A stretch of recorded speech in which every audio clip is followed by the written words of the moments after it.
Y en cierta parte es verdad, sí. Pero yo quiero pedirle que me siga con cuidado para estudiar el tema de hoy, para ver quiénes más pueden trabajar en equipo con Dios. Yo quiero invitarlo a que vaya a su Biblia, en la segunda carta a los Corintios, capítulo 6, verso 1. Yo lo voy a leer en la versión bíblica Palabra de Dios para Todos. Activo mi cronómetro, para no pasarme más allá de las 3 horas que quiero predicar. Segunda a los Corintios, capítulo 6, verso 1. Voy a leer en Palabra de Dios para Todos. De ahí saqué el tema.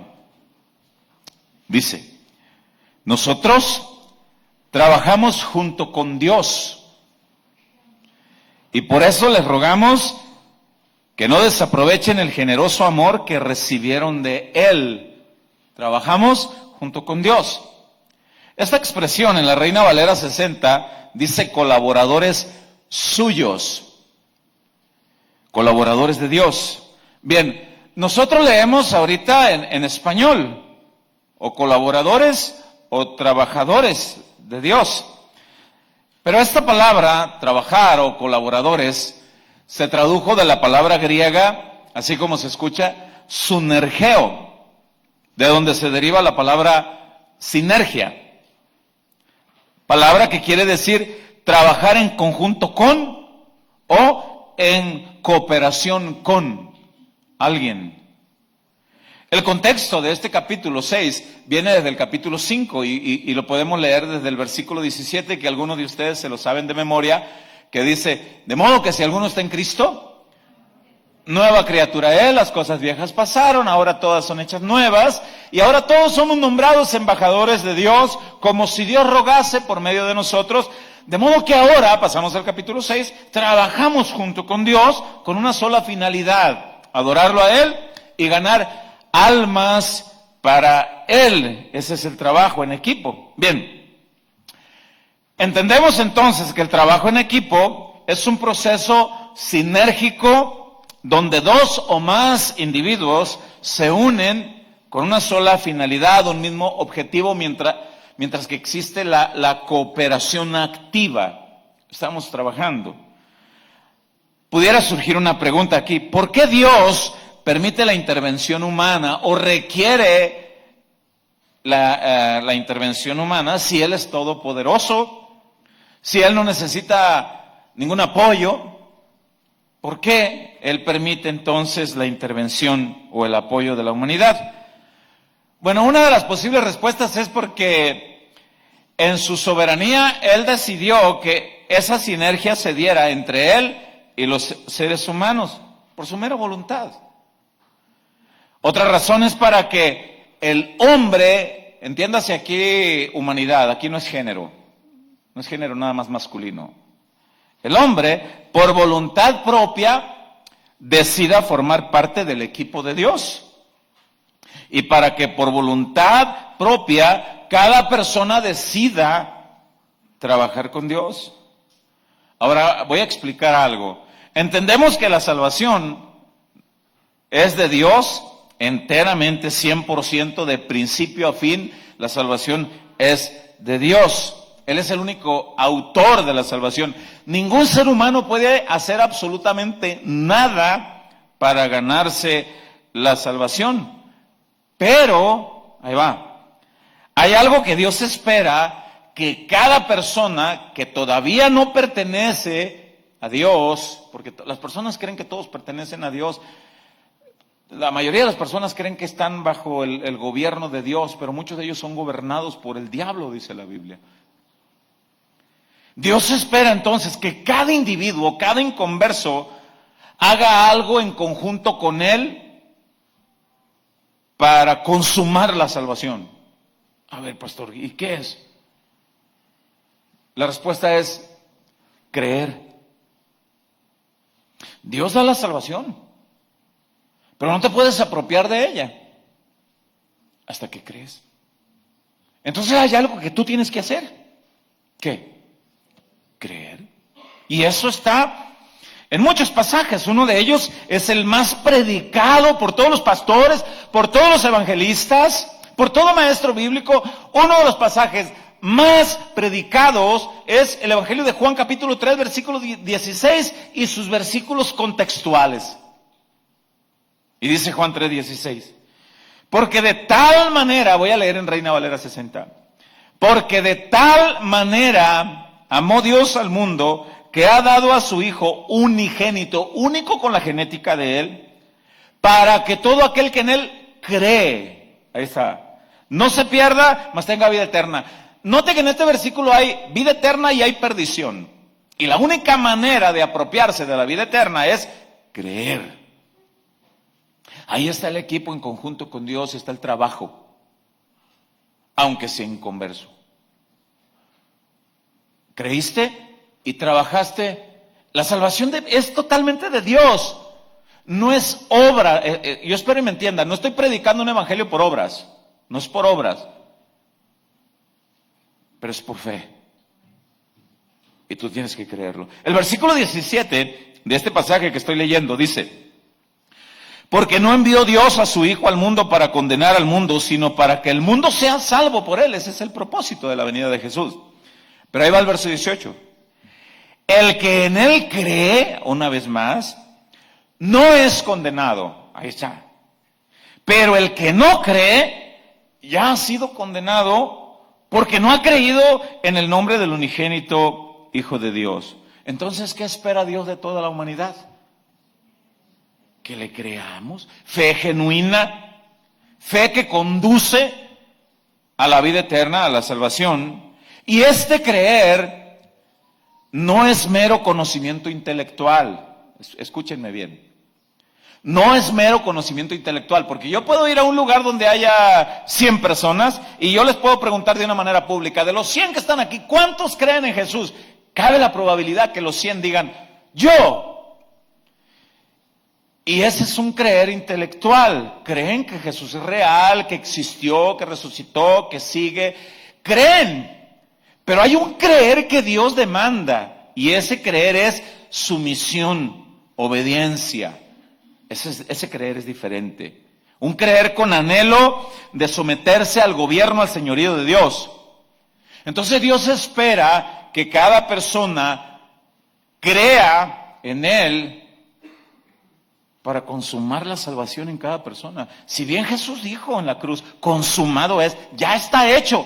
No hay nada más que se pueda hacer para la salvación. Jesús lo hizo, pero para apropiarte de esa salvación, tienes que creer. ¿Creer qué? Pues que estás en condición de separado de Dios por herencia genética y espiritual, según lo que dice Romanos 3:23, por cuanto todos pecamos, todos estamos destituidos de la gloria de Dios, todos. Y todos necesitamos un Salvador. Creer. Bien. Hay un caso en la Biblia de un soldado que estaba custodiando a dos reos. Uno se llamaba Pablo de los reos y otro se llamaba Silas. La población se llamaba Filipos, donde ellos estaban presos. Y había un soldado que los estaba custodiando.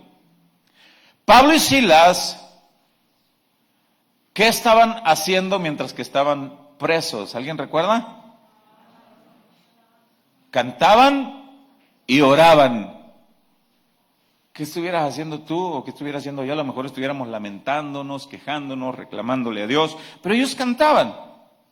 Entonces viene un acontecimiento sobrenatural y está registrado en la Biblia. Y yo quiero que me acompañe al libro de los Hechos, capítulo 16. ¿Por qué los arrestaron? Porque Pablo oró por una mujer endemoniada que tenía espíritu de adivinación y los dueños de la esclava se enojaron porque ya no iba a haber ganancia.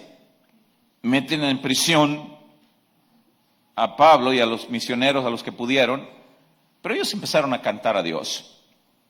Y dice en el verso 25 de Hechos 16, leo en Reina Valera 60, dice: pero a medianoche, orando, Pablo y Silas cantaban himnos a Dios y los presos los oían. ¿Y qué tiene que ver esto con el tema, pastor? Trabajar en equipo con Dios. Bueno, sígame con cuidado. Verso 26, ahí va. Entonces sobrevino de repente un gran terremoto, de tal manera que los cimientos de la cárcel se sacudían y al instante se abrieron todas las puertas de las prisiones.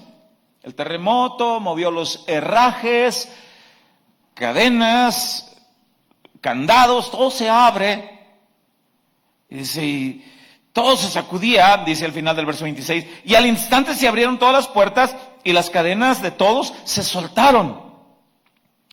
Despertando el carcelero, lo cual quiere decir que estaba dormido, verso 27, y viendo abiertas las puertas de la cárcel, sacó la espada y se iba a matar, entiéndase que se la iba a clavar.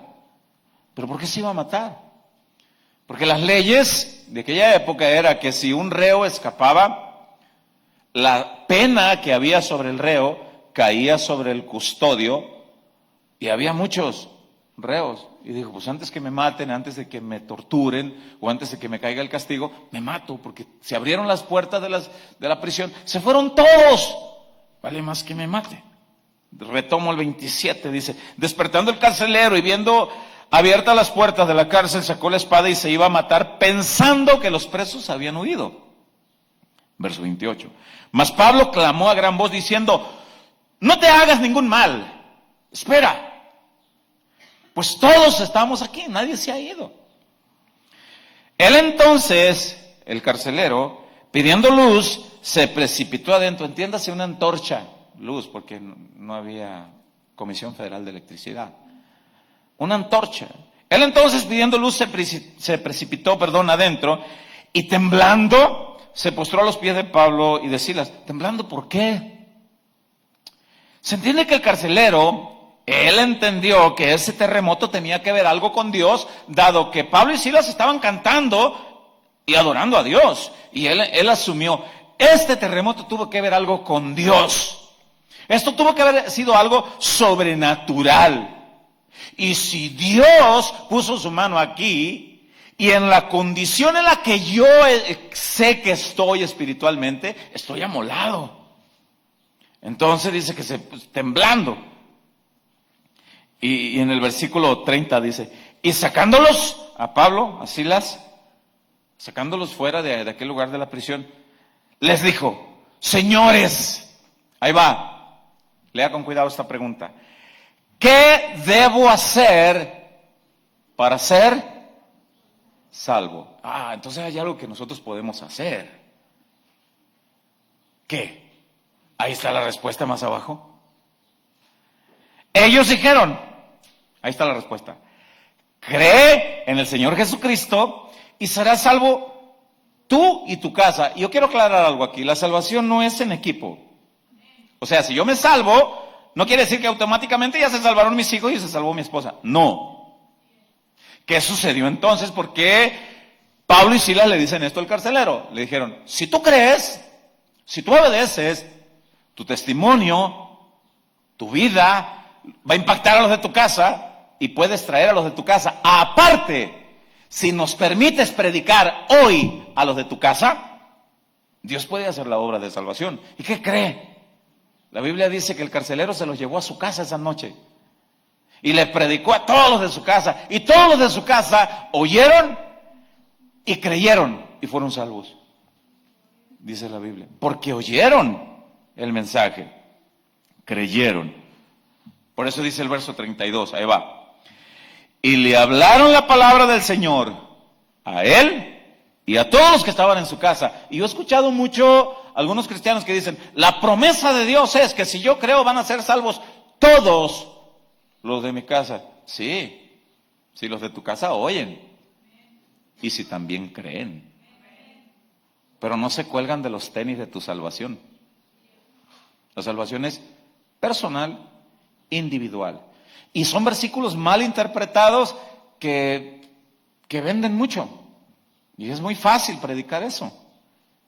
Pero la salvación es individual. Y yo a menudo lo comentaba con mis hijos. No por el hecho de que sean hijos del pastor, ustedes tienen la salvación ya garantizada. Esa es decisión personal de ustedes. Ustedes. Bueno, hay otro pasaje en la Biblia de otro hombre que tuvo un encuentro con Jesús y le dijo, Jesús, le dijo, yo entiendo, le dice este hombre, que yo no tengo la vida eterna, pero quisiera saber qué debo hacer para heredar la vida eterna. O sea, este hombre entendía que hay algo que se debe hacer. Entienda, no es obra, no es ayudarle a pasar la calle a la viejita. No es compartir el pan. Si eso haces, sin duda alguna Dios te va a recompensar por eso. No es pasaporte para el cielo. Porque si así fuera, entonces ¿para qué vino Jesús a morir en la cruz? Y cada quien gánese la salvación por obras. Las buenas obras son evidencia de uno que ya es salvo. Somos llamados a vivir en buenas obras. Pero no son pasaporte para el cielo si no tienes a Cristo en tu corazón. Vamos a ver este otro caso en la Biblia donde habla de este hombre que se encuentra con Jesús y le dice, Jesús, ¿sabes que yo soy un tipazo en la sociedad? ¿Ah, en serio? Mira, no le soy infiel a mi esposa. Ayudo en todo lo que puedo a mi papá y a mi mamá. No ando de chismoso, de mentiroso. ¿Verdad que soy un tipazo? Bueno, vamos a leer. Usted ya se le vino a la mente ese pasaje. Vaya conmigo al Evangelio de Marcos, capítulo 10, versículo 17, para ver que Jesús, en pocas palabras, le dijo, tienes que hacer algo en equipo conmigo. Y es creer, confiar en mí. Vamos a ver cómo lo dice la Biblia. Voy a leer Reina Valera 60. Reina Valera 60. A partir del capítulo 10, versículo 17. Capítulo 10, versículo 17. ¿Estamos ahí? Bueno, leemos, dice.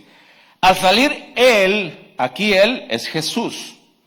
Al salir él para seguir su camino, vino uno corriendo hincando la rodilla delante de él, hincando una rodilla. Era un acto de reverencia, de saludo, de respeto. Una rodilla delante de él. Preguntó, ahí va la pregunta, Maestro, ¿qué haré para heredar la vida eterna? La mayoría de las personas saben que hay algo que hacer. Al no tener instrucción de la palabra, cada quien hace lo que creen. Unos se van caminando a pie a Magdalena, otros ofrecen mandas, otros ponen veladoras en cada esquina de sus casas, otros hacen cierto tipo de oraciones repetitivas, porque así nos enseñaron y no nos instruyen en la palabra. Este hombre tenía el entendimiento que algo tenía que hacer para heredar la vida eterna, y fue con la persona adecuada para que le diera la respuesta precisa, certera, qué era lo que tenía que hacer. No una obra común, sino fe. Y le dice, ¿qué debo hacer para heredar la vida eterna? Yo quiero trabajar en equipo con Dios, en pocas palabras, pero no sé qué ni cómo. Bien, verso 18, dice, Jesús le dijo, ¿por qué me llamas bueno? Ninguno hay bueno sino solo uno, Dios. Dicho en otras palabras, ¿acaso estás reconociendo que soy Dios? Verso 19. Esto no es pregunta. El verso 19 no es pregunta, sino una afirmación. Y Jesús le dice, los mandamientos sabes. Y yo he explicado esto anteriormente, pero hoy viene al caso y tengo que explicarlo de una manera breve, por amor a los nuevos, por amor a aquellos que estuvieron despistados cuando le expliqué la última vez, y por amor a aquellos que por alguna razón están rotando de congregación buscando la voluntad de Dios y buscando dónde Dios tiene una palabra para ellos, y no es pecado. Bueno, los mandamientos, los 10 que están en el libro del Éxodo, capítulo 20, están en dos direcciones. Del mandamiento 1 No tendrás dioses ajenos, no te harás imagen, no tomarás el nombre de Jehová tu Dios en vano, y debes guardar, aunque esté mocho, este vale por un mandamiento, y debes guardar un día de reposo para adorarlo. Los primeros 4 mandamientos tienen que ver la relación del hombre con Dios. No tengas un Dios ajeno, no te hagas imagen, no adores a nadie más, no tomes en vano, y es una orden. Un día por lo menos a la semana dedicarlo para adoración a Él. Por lo menos. A partir del 5.º mandamiento tienen que ver de la relación del ser humano con el ser humano. Honra a tu padre. No mates. No mientas. No robes. No digas falso testimonio. No desees nada que no te corresponde. Bueno, quiero explicar que cuando Jesús le explica a este hombre en Marcos 10, versículo 19, Jesús le está aclarando que este hombre está cumpliendo con los mandamientos de la relación hombre con hombre, persona con persona, humano con humano, buen hijo, buen esposo, buen vecino, buen trabajador. Pero le faltaba la parte más importante. Y dice en el verso 19, una vez más, dice, los mandamientos sabes, y note con mucho cuidado que aquí Jesús le está haciendo ver los mandamientos de la relación del ser humano. Los mandamientos sabes, dices tú, no adulteres, no mates, no hurtes, no digas falso testimonio, no defraudes, honra a tu padre y a tu madre, pero no está la otra parte de los mandamientos. Solo un Dios, solamente a Él la honra, solamente a Él la gloria, solamente a Él la alabanza, solo en Él la confianza, solamente a Él la adoración, solamente Él. Eso no lo menciona. Bueno, y Jesús le hace ver la otra parte y el otro dice, ah, caramba, ¿lo notaste? Es que eso no puede pasar desapercibido. O sea, hello. Soy tan buen rollo, soy tan buenísima onda, nadie puede pasar desapercibido eso. ¿Lo notaste, Señor? Y dice el versículo 20, él entonces respondiendo le dijo, maestro, todo esto lo he guardado desde mi juventud, principios morales que me han sido enseñados en mi familia. Escúchenme bien, el hecho de que tú estés instruido con principios morales en tu familia, actos buenos, conductas laborales, sociales, buena persona, no te garantiza la entrada al cielo. Y él le dice, todo esto lo he hecho, porque muchas personas dicen, las buenas obras, y eso es suficiente. No. Recordemos que en el versículo 17 le dice, sé que tengo que hacer algo para ser salvo. Bueno, versículo 21, dice, me encanta esta parte del versículo 21 y lo quiero leer con cuidado. Dice, entonces Jesús mirándole, le amó como diciendo, hermoso, bello. No has entendido. Le amó y le dijo, una cosa te falta. Esa cosa que le faltaba era el complemento de los mandamientos. Sin embargo, Jesús lo lleva a descubrir esa parte interna del corazón con el ejemplo que le manda a hacer. Al no leer este pasaje con entendimiento, nos podemos ir en el viaje. Y creemos que literalmente es así para ganar el cielo.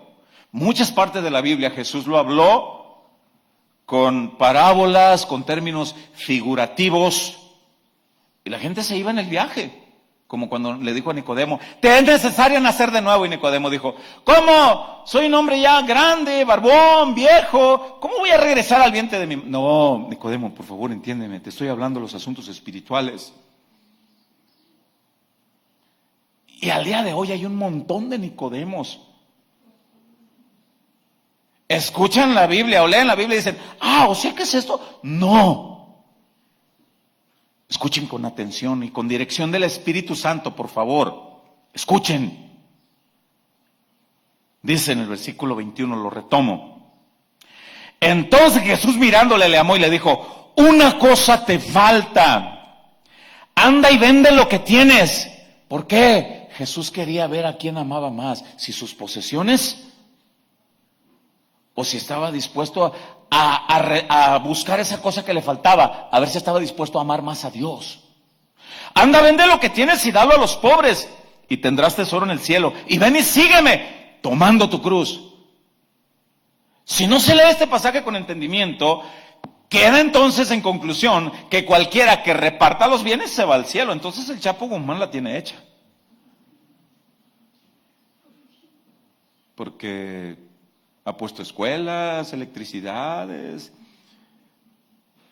y todos los mafiosos que de alguna manera tratan de acallar su conciencia de los actos que hacen y hacen obras buenas. Es como el esposo que es infiel, que he dicho mucho esto, y lo comentábamos el día de ayer, y es infiel y trata de acallar su conciencia trayendo una docena de tacos de los que más le gustan a la señora, con un hermoso ramo de flores, y dice, hola amor, llegué, tus tacos favoritos, mi vida. Pero como las señoras, yo siempre he dicho que deberían de trabajar en el FBI, en las investigaciones secretas, porque todo descubren. Y sí o no, maridos, trata de esconderle algo y te lo van a sacar a flote. Hijos, te lo van a sacar a flote. Es como al esposo que llega así, la señora le dice, este sinvergüenza algo trae. Es retacaño el condenado, nunca me compra esos tacos. ¿Por qué me trae? Algo escondes, bandido. Bueno, Jesús le está diciendo a este joven rico, que es el título de la escritura, vende todo lo que tienes, dalo a los pobres y tendrás tesoro en el cielo, ven y sígueme, dice el final del verso 21. Pero Jesús lo estaba llevando, ahorita lo vamos a leer, no es conclusión mía, lo vamos a leer, dice en el versículo 22, ahí va. Pero él, este joven, afligido por esta palabra, se fue triste porque tenía muchas posesiones. Y dice el verso 23, entonces Jesús mirando alrededor, porque estaban sus discípulos, los oyentes, allí había una enseñanza hermosa, como la hay ahorita.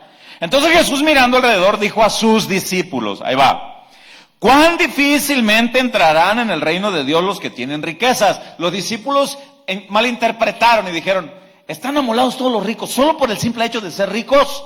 Y Jesús les dice, no, tampoco. Y dice en el versículo 24, los discípulos se asombraron de sus palabras, pero Jesús respondiendo volvió a decirles, porque Jesús entendió la confusión, volvió a decirles, y aquí está la respuesta.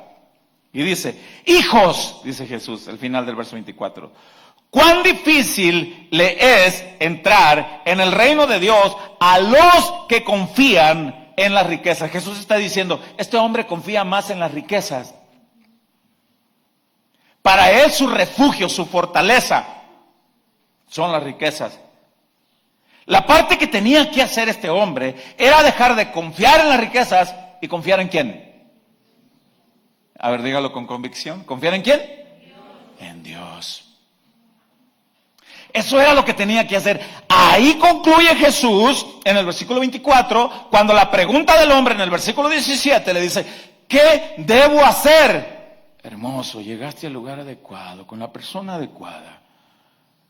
Yo veo en el interior de tu corazón, tú confías en tus riquezas y eres un tipazo en la sociedad y compartes de tus riquezas y le das al necesitado y regalas despensas en los barrios más necesitados. Haces fiesta en las navidades y regalas piñatas, carritos.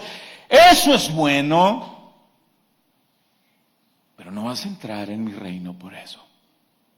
Porque una cosa te falta. ¿Qué es, Señor? Aprende a confiar en mí. ¿Estarías dispuesto a vender lo que tienes y a depender de lo que yo te doy? ¿Estarías dispuesto? ¿Cómo? ¿Cómo, Señor? ¿Deshacerme? ¿Estarías dispuesto a deshacerte de todo y confiar absolutamente en la dependencia mía? ¿Estarías dispuesto a probar esa parte de tu ser? Señor, es que Estoy confiando, sí. Y por cuanto confías en las riquezas, tu Dios son las riquezas, a quien te inclinas es a las riquezas, a quien le das adoración es a las riquezas. Y todo el tiempo que quieres dedicar, lo dedicas a las riquezas. No tienes adoración para mí, no confías en mí y no quieres apartar tiempo para estudiar de mí. Y lo que tienes que hacer es creer en mí. Ahí Jesús estaba invitando a este hombre a trabajar en equipo con él. Por eso es que el tema de hoy, trabajando en equipo con Dios. Mire, al finalizar este sermón, muchas personas van a salir de este lugar teniendo la convicción que ya decidieron trabajar en equipo con Dios. Y cabe la muy posible decisión de algunos que decidan no. Bueno, hay una doctrina cristiana que enseña que el hombre no tiene nada que aportar para la salvación y se van al otro extremo. Es una doctrina cristiana que por las redes sociales está teniendo mucho auge porque tiene algunos predicadores famosos y la gente se va en el viaje, pero yo conozco uno más famoso que todos ellos y se llama Jesús, Rey de Reyes y Señor de Señores, y la palabra de Él es más fuerte, es más eficaz, es más viva y con más autoridad. Y no estoy hablando de resentimiento con este tipo de pastores o de hermanos. Debo decirles delante del Señor que los amo en Cristo, aunque no concibo la manera de cómo enseñan. Ellos dicen, el hombre no puede aportar nada para la salvación. Y la Biblia dice, sí, la fe. La fe. Bueno, esta doctrina enseña que Dios es el que da la fe a algunos y que Él es el que decide no darle fe a otros con el propósito que se vayan al infierno. Entonces no estamos hablando del Dios de la Biblia. Entonces estamos hablando de otro Dios diferente, porque es Dios el que decide quién se va al infierno y quién no. Y neutraliza la voluntad propia o el libre albedrío, como algunos enseñan. Y repito, no estoy predicando un evangelio de salvación por obras, pero yo le estoy mostrando con la Biblia que es necesario que el ser humano aporte la fe para poderse apropiar de la salvación. Así que debemos entender que Dios espera que cada persona que escuche el evangelio, que escuche el mensaje de salvación, Dios espera que cada persona voluntariamente y con genuina fe acepten el regalo de la salvación en cada uno, para que sean parte de su equipo. También Dios respeta al que dice que no. Entonces el incrédulo empieza a trabajar en equipo con Dios en el momento en que cree. En el momento que le cree al Señor. La Biblia habla que desde el Génesis, desde el primer libro de la Biblia, Dios dejó muy claro a Adán y a Eva la importancia de trabajar voluntariamente en equipo con Él. Él les dijo, ahí está el huerto, está toda clase de alimentos, frutas para que coman. No deben comer. De todo lo demás pueden comer, no. Y el día que de él coman, morirán. Y ahí los dejo. Decidan lo que quieran hacer. Pregunta. ¿Dios sabía que Eva estaba a punto de comer ese fruto prohibido? ¿Sabía, sí o no? Otra pregunta. ¿Pudo haber intervenido para impedirlo? ¿Y por qué no intervino?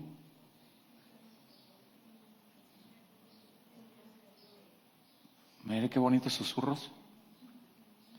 Porque les dio el regalo de la voluntad propia. Para que voluntariamente decidieran trabajar en equipo con Él. Ese regalo de la voluntad propia lo tienen todos y cada uno, absolutamente todos y cada uno de los que están aquí sentados. Todos. Y al finalizar este sermón es tu decisión Se dicen, este pastorcito loco. Yo vine porque pues me invitaron casi a la fuerza. O yo vine pues porque me invitaron y pues a ver qué. Pero te voy a decir algo. Nadie de los que está aquí está por mera casualidad. Todos fueron convocados por Dios para que escucharan su palabra. Todos. Bueno, Adán y Eva desobedecen y en su desobediencia heredaron genéticamente y espiritualmente a toda la raza humana la separación de Dios. Eso es lo que quiere decir muerto espiritual. La palabra muerto, si usted busca la definición en el diccionario de la Real Academia, en el diccionario de la Rose, en cualquier diccionario, usted va a encontrar que la definición de muerto es separación. Se separa del cuerpo, signos vitales, ya no hay separación. Bueno, la muerte espiritual que estos hermanos de esta doctrina enseñan, normalmente toman Efesios capítulo 2, muertos en nuestros delitos y pecados, y ellos explican, y como un muerto no puede tomar decisiones, y ellos asumen y ponen el ejemplo incluso de Lázaro en el Evangelio de Juan capítulo 11, que Jesús le tuvo que hablar y que lo tuvo que renovar para poder que el otro entendiera. Y yo les voy a demostrar ahorita con la Biblia que no. Y no pretendo ser más sabio que ninguno de estos grandes eruditos y teólogos, de ninguna manera. Estos pastores, predicadores, dicen que un muerto espiritual no tiene la capacidad de discernir entre el bien y el mal y que no puede distinguir, que está amolado espiritualmente ante Dios. Ellos dicen que no. Pero vamos a ver qué dice la Biblia. Después de la caída de Adán y Eva, que está escrito en el Génesis capítulo 3, entonces ellos empiezan a tener hijos. En el capítulo 4. Pero ya estaban en su naturaleza caída. Ya habían desobedecido a Dios. Ya habían sido desechados del paraíso. Y estaban en la naturaleza caída. Bueno, los hijos de Adán y Eva ya deberían de decidir personalmente si querían formar equipo voluntariamente con Dios o no. Y vamos a ver algo que está muy bueno. Voy a mencionar algunas citas bíblicas porque no hay tiempo para ir a todas, así que anótelas y en su casa las estudia y puede tomar mi número de teléfono y cualquier cosa ahí podemos estudiarlo con calma. La Biblia dice que Caín voluntariamente no quiso obedecer a Dios ni quiso formar parte del equipo de Dios, sino que decidió formar parte del equipo del diablo. Eso está escrito en 1 de Juan capítulo 3 versículo 12. Él era del diablo. Pero también la Biblia dice que Abel, el otro hijo de Adán y Eva, voluntariamente quiso formar parte del equipo de Dios por fe. Eso está escrito en Hebreos capítulo 11, versículo 4. Por la fe Abel fue justificado. La fe, creyó. Bueno, ¿cómo fue que ellos tomaron esa decisión? Yo quiero leer ahora Génesis capítulo 4 a partir del versículo 3, para ver cómo es que cada quien decide formar parte del equipo de Dios. Génesis 4, versículo 3, voy a leerlo en la Nueva Traducción Viviente. Esta traducción me gusta las palabras que utiliza para explicar. Dice Génesis 4:3. En la Nueva Traducción Viviente, aquí en pantalla la tenemos, dice: al llegar el tiempo de la cosecha, entiéndase, Caín era agricultor. Al llegar el tiempo de la cosecha, Caín presentó algunos de sus cultivos como ofrenda para el Señor. No dice que a lo mejor llevó la sandía más grande, a lo mejor llevó naranjas, no sé, mangos, calabacitas, ¿qué le gusta a usted? No sé. Lo mejor para Dios. Verso 4. Abel también presentó una ofrenda, lo mejor de las primeras crías de los corderos de su rebaño. Uno llevó frutas, cosechas de la tierra. El otro llevó un corderito.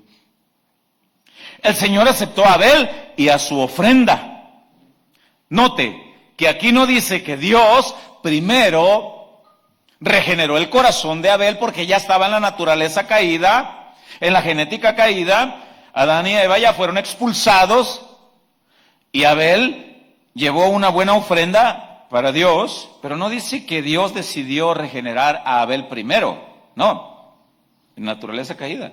Y el Señor aceptó a Abel y a su ofrenda, verso 5, pero no aceptó a Caín ni a su ofrenda. Esto hizo que Caín se enojara mucho y se veía decaído. Y en el verso 6 dice, ¿por qué estás tan enojado?, preguntó el Señor a Caín. ¿Por qué te ves tan decaído? Y aquí está la clave en el versículo 7, por el amor de Dios. Dice, serás aceptado si haces lo correcto. Ahí va. Pero si te niegas a hacer lo correcto, entonces ten cuidado, te niegas. Pregunta. Entonces, ¿qué era lo correcto? Ahorita lo vamos a explicar. Aclaración, entonces Caín podía hacer el bien porque Dios le está diciendo, serás aceptado si lo haces. Si lo haces, quiere decir que Caín podía hacer el bien. Entonces, los hermanos que enseñan que alguien en la naturaleza caída no tiene capacidad para hacer el bien, ¿cómo entonces Dios puede exigirle a alguien que haga el bien? Que acepten la voluntad de Dios. ¿Cómo? Y aquí Dios le está diciendo, ten cuidado si te rehusas. Y dice al final del versículo 7, el pecado está a la puerta, al acecho y ansioso por controlarte. Ahí va. Pero tú debes dominarlo y ser su amo. Si él no tenía la capacidad para decidir, ¿cómo es que Dios le exige? Porque el otro sí quiso. ¿Qué era lo correcto que Caín tenía que hacer? ¿Por qué Dios no aceptó la ofrenda? Sígame con cuidado para explicarlo. Lo he explicado antes, pero hoy lo voy a explicar una vez más.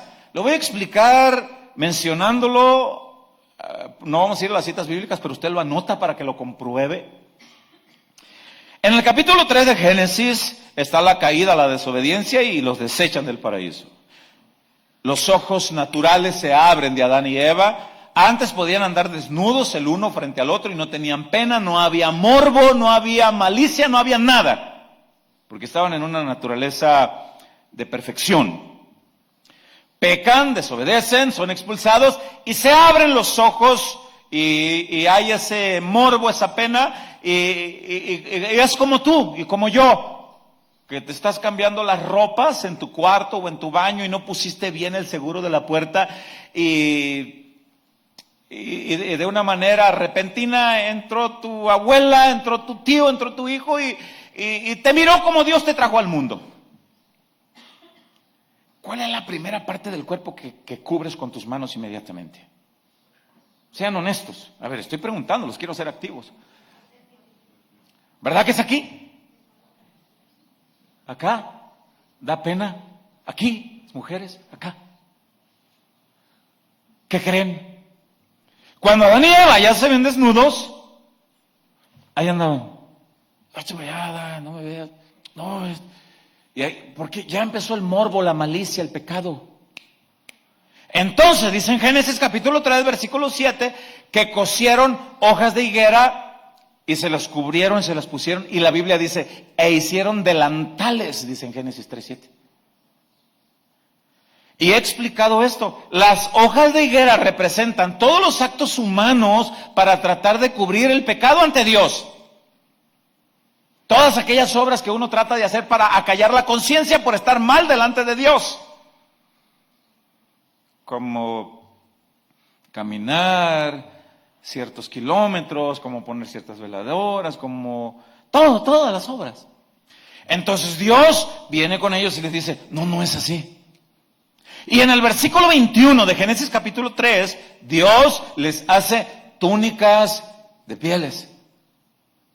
En el capítulo 3, en el versículo 15, Dios les había dicho, va a tener que venir uno a volver a restablecer la relación entre el humano y yo. Y de la simiente de la mujer van a nacer. Y va a aplastar la cabeza de la simiente del diablo. Ahí fue la primera vez que se anunció la venida de Jesús. Pero en el verso 21 fue la primera vez que literalmente Dios hizo algo anunciando la venida de Jesús. ¿Qué hizo? Hizo túnicas de pieles. Dios pudo haber hecho, así como dijo, hágase la luz, júntense las aguas en un solo lugar, póngase la lumbrera más grande del día que se llama sol, la lumbrera más grande de la noche que se llama luna, todas las lumbreras más pequeñas que se llaman estrellas, hágase, y así fue. Dios pudo haber dicho, hágase una túnica de las pieles de las colas de los zorros más exóticos y ¡bum!, en la mano. Pero se entiende que Dios hizo morir corderos para quitarles las pieles, para enseñarles que era necesario el derramamiento de sangre inocente para poder que haya remisión de pecados. No es con las obras, no es con hojas de higuera, es así. Y enviaré a mi hijo y morirá así para poder que se vuelva a restablecer la relación del ser humano conmigo. Es así. Se termina el capítulo 3. Se entiende que Adán y Eva llegan al capítulo 4, tienen hijos. Se entiende que ellos de alguna manera les platican estos acontecimientos a sus hijos. Entonces, Abelito, chiquitito, oye mami, ¿y qué más hizo el Señor? Pues cordero, hijo, mató un cordero. ¿Y para qué era? Para que entendiéramos, hijo, que solamente aceptando el sacrificio de la cruz podemos nosotros reconocer que estamos destituidos de la gloria de Dios. No hay obra que podamos hacer para poder ganar la salvación. Lo único que tenemos que hacer es creer en ese cordero que va a venir y va a morir y va a ser entregado por mis culpas, por mis pecados. Entonces tendremos aceptación de Dios. Y como él era pastor y agarraba los corderitos y decía, un corderito como este, como ese. Entonces va a venir uno, sí, hijo. Pero al lado estaba Caín y decía, yo creo que cociendo hojas de higuera, con el fruto de la tierra, yo creo que así. Yo creo que, no ocupas tanto ir a la iglesia. ¿Para qué ocupas leer la Biblia? ¿Para qué? Yo creo que uno mismo. Por eso es que cuando llega el tiempo de las ofrendas, capítulo 4, versículo 3 en adelante, Caín llega con el fruto de la tierra como diciendo, yo creo que no se ocupa tanto de ti, pero con esto lo hacemos. Y Abel llega con el corderito diciendo, yo creo que es necesario creer en el cordero inmolado para poder tener buena relación contigo, para aceptar la salvación. Yo creo. Llega Hebreos capítulo 11, versículo 4, y dice, por la fe, Abel fue aceptado y su ofrenda. Caín no. Ahí está el asunto cuando Dios le dijo, Caín, si hicieras lo correcto, si hicieras lo adecuado, ¿cómo Dios puede exigir a alguien que haga lo correcto si está muerto espiritualmente y si no puede decidir en nada? ¿Cómo? Se entiende que sí se puede. ¿Cómo se puede? ¿Cómo Dios puede exigir que alguien haga el bien si están separados? Se entiende entonces que las personas que están separadas de Dios espiritualmente sí pueden reconocer su condición espiritual y pueden decidir voluntariamente aceptar a Jesús o no.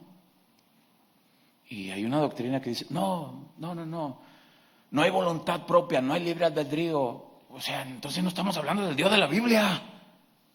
¿De qué Dios estamos hablando? Entonces Dios espera que nosotros hagamos algo, que creer. Y Dios espera que todo instructor bíblico, todo pastor, todo maestro, todo predicador se prepare para que el pueblo entienda.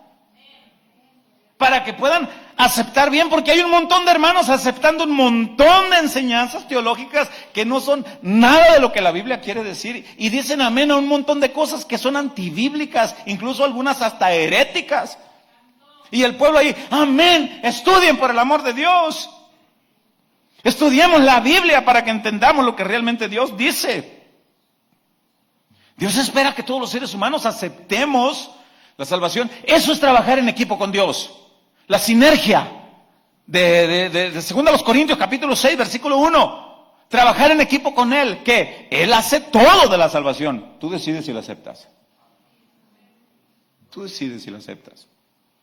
Él te regala todo, Él te da la salvación, te da el Espíritu Santo, te da lugares donde se enseña la palabra adecuadamente, te da la palabra, te habilita con dones para que le sirvas. Tú decides si entierras los dones. Tú decides a qué lugar vas a estudiar la Biblia. Tú decides. Tú puedes ir con los mormones, con los testigos, con los satánicos, tú puedes ir con los de la luz del mundo, tú puedes ir con los que tú quieras. O puedes ir a un lugar donde el Espíritu Santo te diga, aquí te quiero. Tengo planes contigo. Y no estoy promoviendo casa de oración, estoy promoviendo a Cristo y su palabra. Porque es en Él en donde está la salvación. Es en su palabra donde está la dirección. Menos promoverme a mí mismo, porque el que me siga a mí vamos a ir a caer a un hoyo. Porque a veces tenemos tanta ceguera espiritual. Vamos a ver, híjole este cronómetro, pero esto está bueno. Deuteronomio capítulo 30, versículo 15, vamos a ver otro pasaje donde Dios espera que todos los seres humanos hagamos algo en conjunto con Él. Dice Deuteronomio capítulo 30, versículo 15. Dios hablando, leo en Reina Valera 60.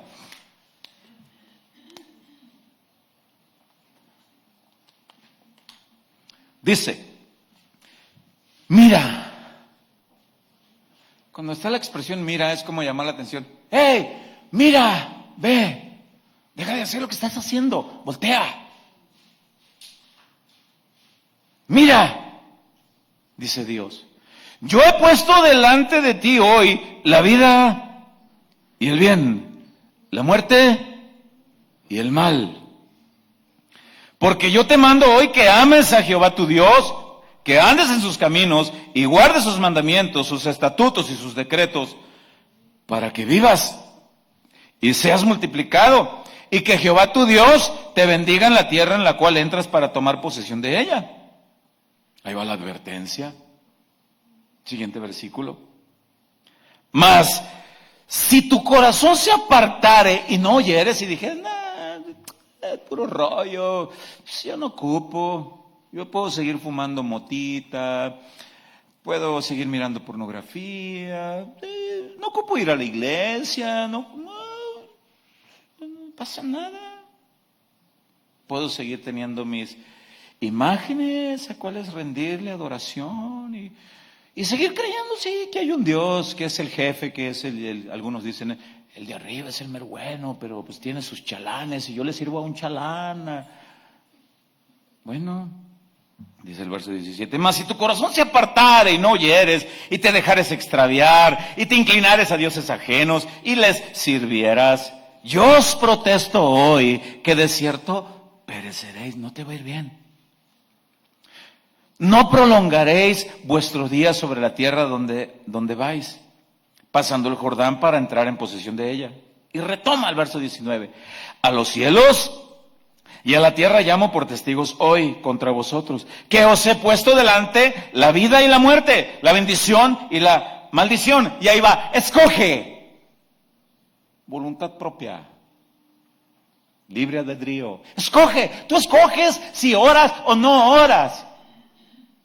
Tú escoges si estudias o no estudias. Tú escoges si te apareces como el cometa en una congregación cada año. Tú lo escoges.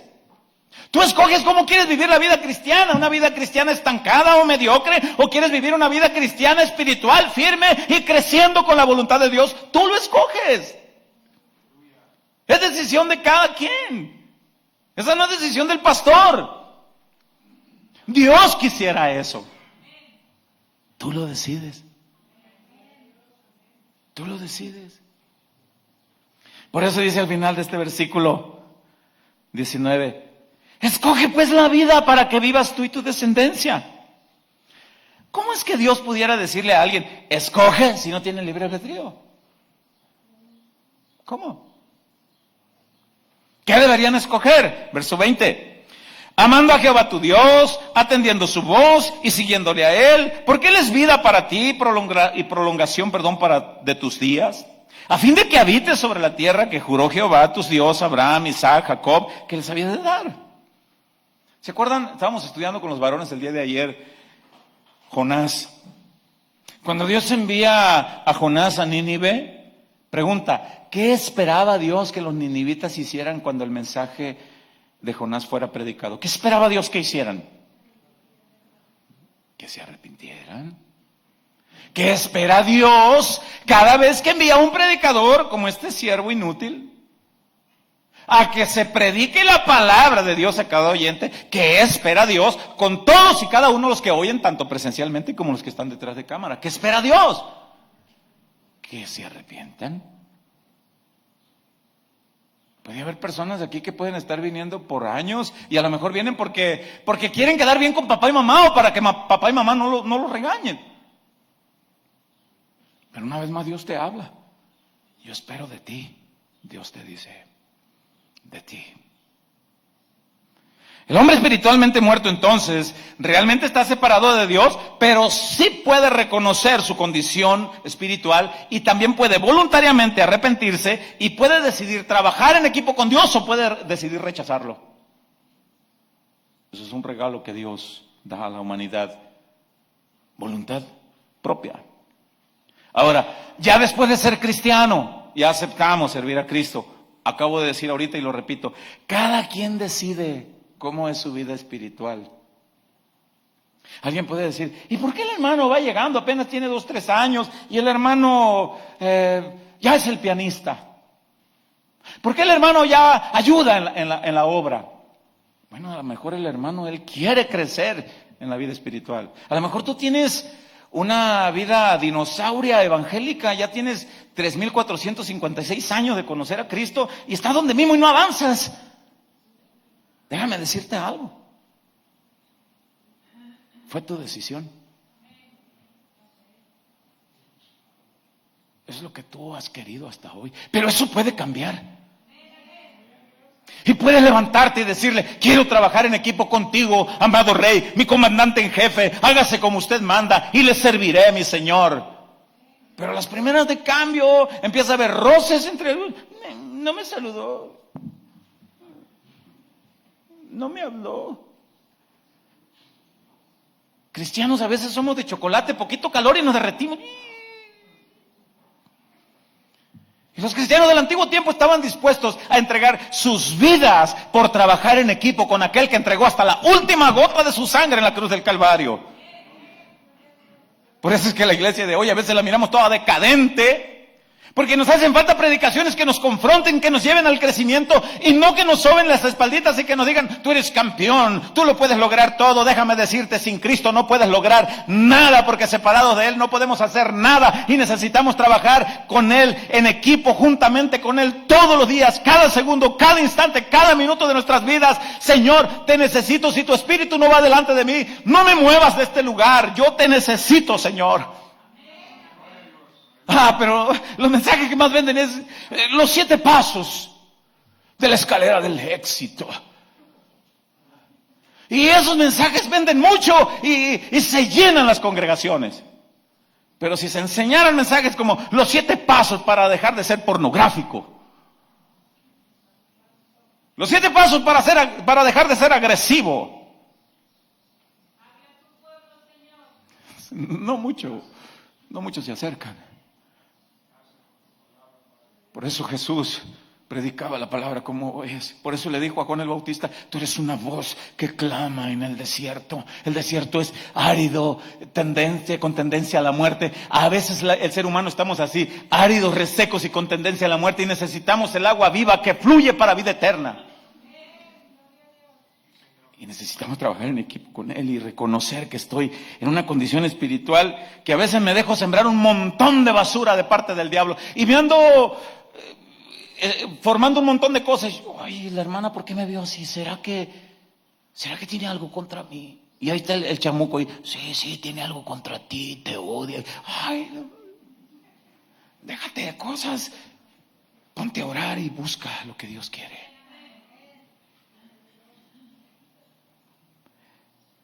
Mire, en Efesios capítulo 4, 10 minutos más denme.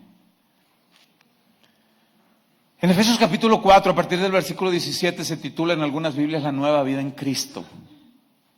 Ya somos cristianos. Pero el hecho de que seamos cristianos necesitamos seguir trabajando en equipo con Dios. Más que nunca. Pero llegando al versículo 22 en Efesios 4, voy a leer en Reina Valera 60. Ahí va. Para que vean que necesitamos trabajar en equipo con Dios.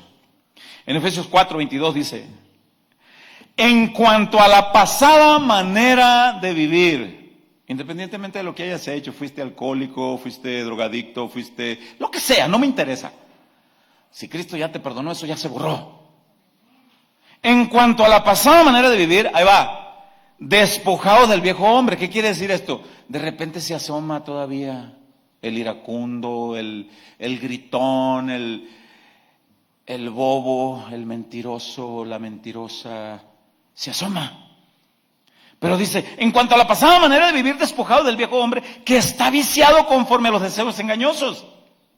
Pregunta, ¿quién se tiene que despojar del viejo hombre? Y repito, muchas veces la gente dice, Dios, ¿cuánto te he orado para que me quites esas actitudes de ser de mecha corta? Me enciendo luego. Y Dios dice, lee Efesios 4:22, quítatelo tú, mijito. Ya te di mi espíritu de poder, de amor y de dominio propio. Hazlo tú, yo espero que tú lo hagas. Hazlo tú. Bueno, todo esto es para que la sinergia con Dios sea efectiva en cada cristiano. Pues cada quien tiene que despojarse del viejo hombre. Sigo leyendo de rapidito, verso 23. Y renovados en el espíritu de nuestra mente. Deja de estar pensando como pensabas antes. Ahora piensa como la palabra de Dios dice. A los jóvenes se les predicó un mensaje de esto del versículo 24 el día de ayer. Dice, y vestidos del nuevo hombre, creado según Dios, en la justicia y santidad de la verdad. Ahí va, verso 25. Por lo cual, desechando la mentira, hablad verdad, cada uno con su prójimo. El verso 17 dice que no está hablando inconversos, está hablando cristianos. A cristianos. Cristianos uno que les encanta mentir. Oye, te estoy esperando, aquí estamos donde quedamos. Aquí voy en la esquina, ya mero llego, y todavía está en su casa. Yo le digo que en una ocasión alguien me iba a entregar una herramienta que le presté. Y me dice, oye hermano, ¿dónde estás? Necesito verte para entregarte la herramienta. No era cristiano esta persona. Y le digo, aquí vengo por la calle Hermosillo. Le digo, vengo a la altura de cierto lugar. Ah, me dijo, solo quería ver si me decías la verdad. Aquí vengo atrás de ti, mira por el retrovisor, me dijo. Órale, bueno, ¿qué tal? Sí, nomás quería ver si decías la verdad. Y luego dice este versículo 25. Por lo cual, desechando mentira, hablad verdad cada uno con su prójimo, porque somos miembros los unos de los otros. ¿Quién debe desechar la mentira? Señor, quítamelo mentiroso. Quítatelo tú, mi niño. Quítatelo tú. Verso 26. Airaos, pero no pequéis. No se ponga el sol sobre vuestro enojo. ¿Qué quiere decir esto? No permitas que se obscurezca. Y tú no arreglaste la diferencia con la persona que amas, sea tu esposo, tu esposa, tus hijos, tus padres. Pero un montón de cristianos van a la cama, trompudito, no se sabe si quieren chiflar o quieren beso, y pasa un día, pasan 2, pasan 3, y no tienen nada. La señora amanece, está lavando los trastes y seria, y ahí va el otro como que quiere arreglar las cosas porque no está acostumbrado a pedir perdón. ¿Qué tienes? Nada. O viceversa, el otro ahí anda y la señora, oye, ¿qué tienes? Nada. No tienen nada.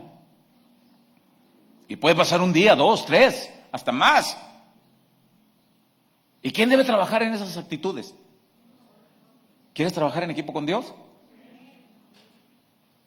Bueno, hazlo. Versículo 27. No des lugar al diablo. Sé el equipo de Dios, no el equipo del diablo.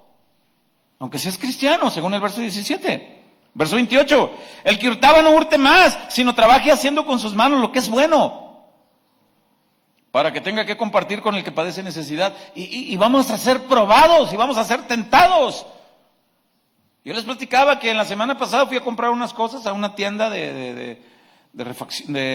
Home Depot, pues no estoy haciendo publicidades, pero ahí fui. Y entre las cosas que pagué, cuando yo iba saliendo veo en el recibo y no me cobraron algo de bastante valor. Y no puede faltar una vocecita que te diga, ya estás fuera, nadie te vio. Pélate, carnal. Pero hay una voz más poderosa, con la suma autoridad, que te dice, no, tú eres luz. Haz lo que debes de hacer. Pues ¿dónde sí? Ahí va el pastor. Oiga, una aclaración. Y la persona que me recibió pensó que yo quería hacer una aclaración de reclamo, que me debían dinero. ¿Qué quieres? Me dice, pues hacer una aclaración. Pásale aquí. ¿Cuál es tu aclaración? Una actitud. Que no me cobraron algo. ¿En serio? Sí, mira, esto es lo que traigo en mis manos, esto es lo que me cobraron. Revisa qué es lo que no me cobraron. Yo ya sabía. Ay, no te cobraron. Ay, no te cobraron esto. No. ¿Y por qué? ¿Por qué regresaste? Porque no es mío. Quiero que sea mío. ¿Se acuerdan del mensaje que prediqué hace poco de la restitución? Bueno, por eso dice en el versículo 28, el que hurtaba, no hurte más, sino trabaje haciendo con sus manos lo que es bueno, para que tenga que compartir con el que tiene necesidad. ¿Quién debe dejar de robar? A ver, pero aquí está hablando a cristianos. Yo quiero que entendamos que está hablando de cristianos desde el versículo 17. ¿Quién tiene que dejar de robar? No te lleves el material de tu trabajo. No es tuyo. Tiene dueño. Pero ahí va todavía el versículo 29. Ninguna palabra corrompida salga de vuestra boca, sino la que sea buena para la necesaria edificación, a fin de dar gracia a los oyentes, que agrade a los oyentes. Y hay cristianos que con la boquita que aquí el domingo, te alabaré, te glorificaré, la tuya, dicen allá afuera. ¿Cree usted que haya cristianos así? ¿Conoce usted alguno? ¿Conoce alguno? ¿Habrá alguno aquí sentadito con cara de yo no fui? No sé. ¿Será el pastor? Sí. ¿Qué sucede cuando no trabajamos en equipo con Dios? Cuando tenemos todas las capacidades para hacerlo. ¿Qué sucede? Dice el versículo 30. No contristéis al Espíritu Santo de Dios, con el cual fuiste sellados para el día de la redención. Y ahí va. Quítense de vosotros toda amargura, enojo, ira, gritería, maledicencia y toda malicia. ¿Quién debe dejar de ser amargado, hermano? Pues por el amor de Dios, amanece el día y agradécele al Señor. Como yo les explicaba que en esos estudios para matrimonios que hemos hecho, que al principio todo es miel, destila miel, y ahí va el esposo y le dice a la señora, ¿cómo amaneciste, mi amor? Pero pasan los años y las palabras cambian un poco de tono y le dice, ¿cómo? ¿Amaneciste? Ya es diferente. Y la Biblia dice, quítate tú la gritería, la amargura, tú quítalo. Tú quítalo. Antes dice el verso 32, antes sed benignos unos con otros, misericordiosos, perdonándonos unos a otros, como Dios también nos perdonó a vosotros en Cristo. Es una gran verdad, hermanos, que Dios es todopoderoso, no lo podemos negar, eso está en la Biblia, por toda la Biblia, pero ahí le va. Pero Él espera que nosotros hagamos lo que Él manda. Él espera entonces que nosotros hagamos algo en conjunto con Él. Él espera desde el arrepentimiento, desde la fe, desde el crecimiento espiritual. Él ya hizo todo lo concerniente a la salvación, pero ahora cada quien decide si acepta esa salvación. Cada quien decide si les sirve. Mire, yo conozco personas con habilidades impresionantes de parte del Espíritu Santo y están sentados. Y se hacen convocatorias. ¿Sabes cantar? ¿Sabes tocar algún instrumento? ¿Sabes hacer algo? Sí, pero aquí estoy bien. No quieren trabajar en equipo con Dios. Cada cristiano decide si quiere vivir una vida estancada o mediocre, o si quiere vivir una vida en crecimiento espiritual por la gracia del Señor y seguir avanzando. Cada quien. Hermanos, hay estudios los miércoles bien buenos.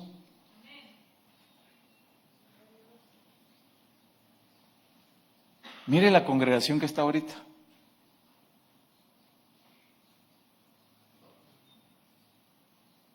Y los miércoles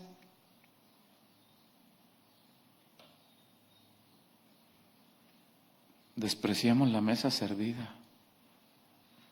No estoy enojado, pero debo hablar lo que Dios me dijo.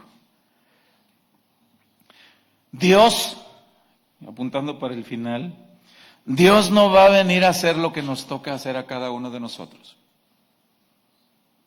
Dios no va a venir. Hay una frase por ahí que no viene en la Biblia, pero tiene sentido. La frase es: ayúdate que yo te ayudaré. Mucha gente dice: ya ves que Dios dijo, ayúdate que yo te ayudaré. No viene en la Biblia. No viene.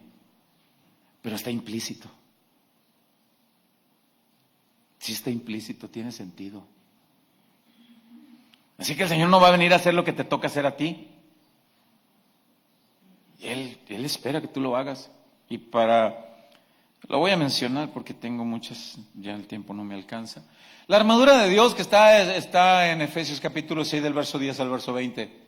Dice que nos debemos de poner toda la armadura de Dios. ¿Quién se tiene que poner toda la armadura? Nosotros. Dios no te dejó desarmado.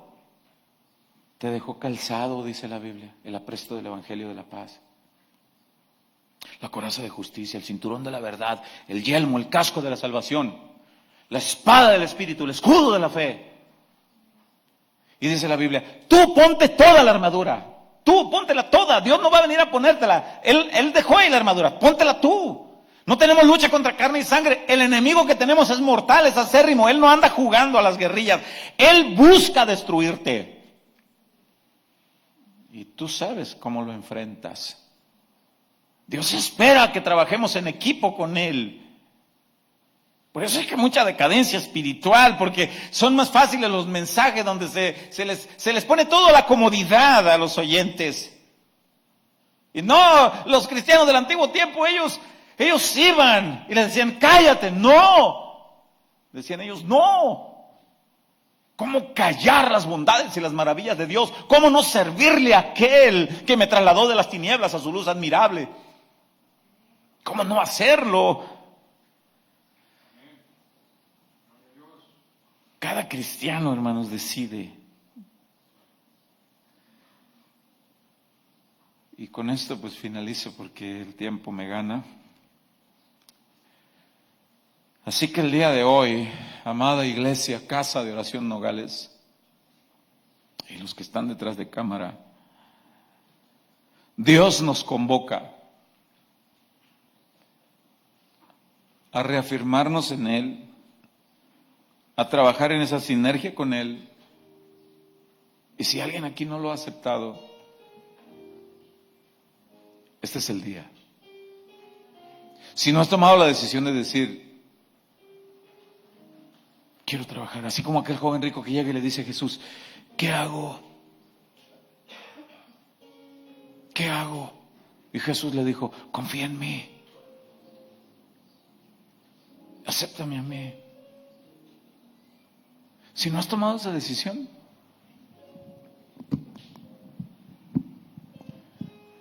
hoy el Señor te invita. Y si ya la tomaste y te habías puesto en stand-by, como dicen acá con los vecinos, y te habías puesto en estancamiento, sacúdete el polvo, mano. La mies es mucha, los obreros son pocos. Sacúdete el polvo, mano, aquí hay mucho que hacer.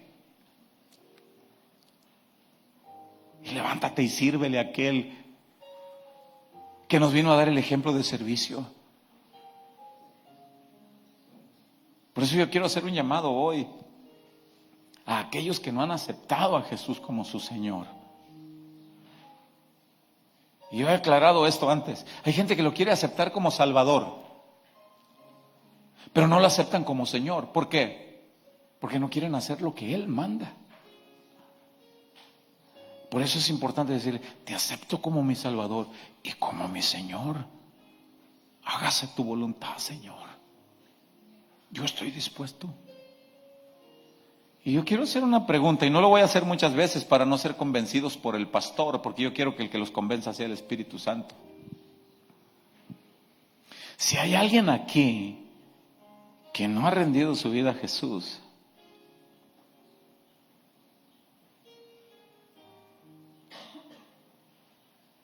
puedes hacerlo hoy. Te puedes poner sobre tus pies y te ayudamos a orar. Me da pena, pastor, no sé cómo se hace eso. Y si lo hago ya estoy comprometido y ya... No, espérame, es un crecimiento progresivo. Empieza por creerle a Él. Y ahí donde están, yo quiero invitarlos a todos a que cierren sus ojos así sentados, sin tener que evidenciar a nadie, que sea el Espíritu Santo el que trabaje. Todos ahí donde están sentados pueden cerrar sus ojos. Y si tú que estás aquí quieres decidir trabajar en equipo con Dios a partir de hoy, dile al Señor: Jesús, perdóname. Creí que trabajaba en equipo contigo. Hoy quiero rendirme a tu gobierno, Señor. Reconozco que estaba separado de ti. Sé mi Señor. Acepto, te creo. Ayúdame. Ayúdame, Señor. En el nombre de Jesús. Ayúdame, Padre. Me rindo a ti. Y si hay alguien aquí que ya es cristiano, que ya ha aceptado a Jesús, que ya es creyente, pero igual estuvo estancado por pensamientos o cosas que el enemigo puso en tu mente, también dile: Señor, quiero servirte. Quiero servirte en equipo, en unidad, en sinergia contigo, Señor. Gracias, Padre, por tu palabra, por tu misericordia. Gracias por todos y cada uno de los que están aquí, Señor. A ti la gloria y la honra por siempre. Que podamos atender ese llamado, Señor, de trabajar en equipo contigo, Señor. Amén y amén. ¿Le puedes dar un aplauso fuerte al Señor?